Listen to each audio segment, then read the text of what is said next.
but in the next one. Round 7 coming up, Magnus against Paravyan. And he has the white pieces here. Magnus Carlsen on a roll. 6 out of 6 in game week 7.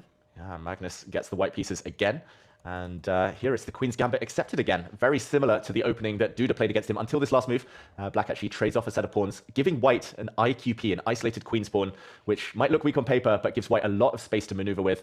And Magnus is actually even happy to trade Queens.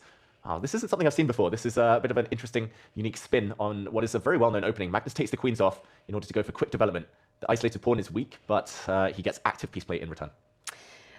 Anna, unfortunately, the winning streak was over for her in the last round. She lost with the white pieces, but we'll follow her, and let's hope she can get back on that winning streak. Magnus is definitely on a winning streak, 6 out of 6 so far. He is playing a grandmaster now from Russia, who has 2 points on the Champions Chess Tour standings. He has scored some really, really nice results in the autumn split, with a 10th place in game week 1 as one of his top results. Played all title Tuesday. He loves the format. Ticking down to 4 minutes on the clock.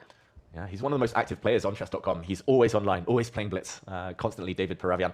Magnus, in the meantime, I'm pretty sure this is opening prep. He's used some leftover opening prep from some big tournaments. Just the way Magnus is playing, the speed, I don't think he would have gone for this unless he knew that it was quite strong. And bring the bishop out, already some tactics in the air. Black's got a big, big weak spot, Achilles heel, and Magnus is ganging up on it. Is Magnus still working on openings, do you think, together with his coach Peter Heine and team? I don't know how actively, but it's always there in the back of your mind, right? You're always watching. Magnus watches more games than anyone. So he kind of borrows ideas, I think, from all the top players and puts his own spin on them. And yeah, I've talked about openings a lot with Magnus. He's constantly trying to learn more, even if he's not sitting there with a computer for 8 hours a day, like some others do. All right, this is round 7. Can Paravyan beat Magnus Carlsen both on 6 out of 6? A winner will be on a perfect score. A draw means they are on 6.5. Paravyan, though, playing slowly, ticking down to 3 minutes on the clock. Yeah, I was going to say, one of the main ideas is to put a knight in the center. Maybe the other knight would have been better, because now the white knight in the near future will get access to a central square. This black knight, maybe a bit more passive. That's why the eval bar slightly switched in Magnus's favor there. But ultimately, it's still a very, very small advantage. It's hard to go for an attack. That's the issue with queens off the board. Yeah, this looks like a very slow game. I would never voluntarily queue up on chess.com and play a position like this. It feels a little slow, but this is very much your thing. He likes to trade the knight instead of putting it on e4 like you suggested. Does this, like, is there a sort of overarching theme he's playing towards, like trading off a lot of pieces is good or something like this? Yeah, I think he's going for what we call good knight versus bad bishop. Because if now the bishop is captured, Magnus is, there we go, he's going to retreat. He's going to force this dark squared bishop off the board. It's got nowhere to run. It has to trade off. And white's knight will be very flexible, light squares, dark squares. Black's bishop is bad because the pawn in the center is on the same color, so it's going to be kind of stuck behind its pawn for the rest of the game. Very interesting. This pawn could actually be captured due to some back rank checkmates, but I don't think you want to rush because the pawn behind it would have become very weak. So good knight versus bad bishop, and it could be good knight for black if the white rooks get time to infiltrate on the 7th rank.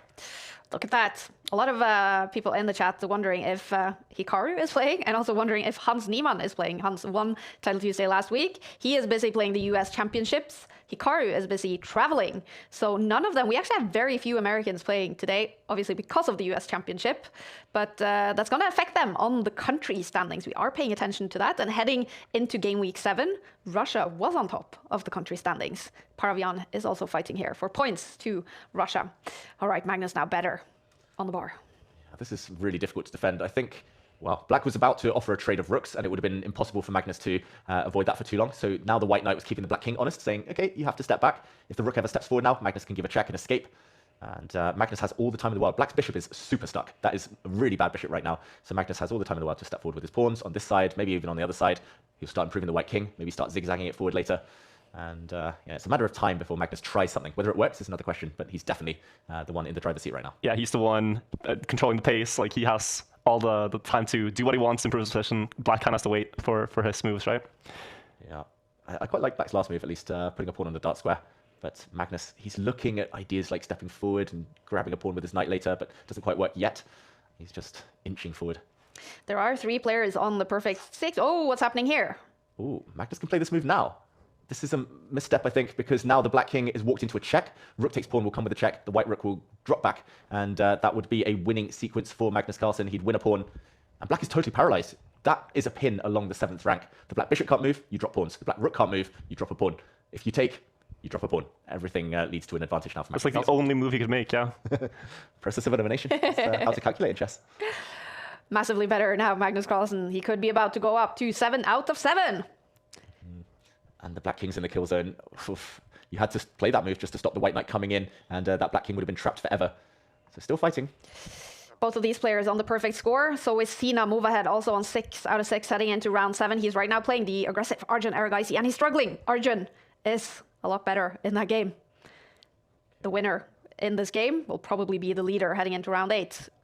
Is there any chance Magnus will fumble this?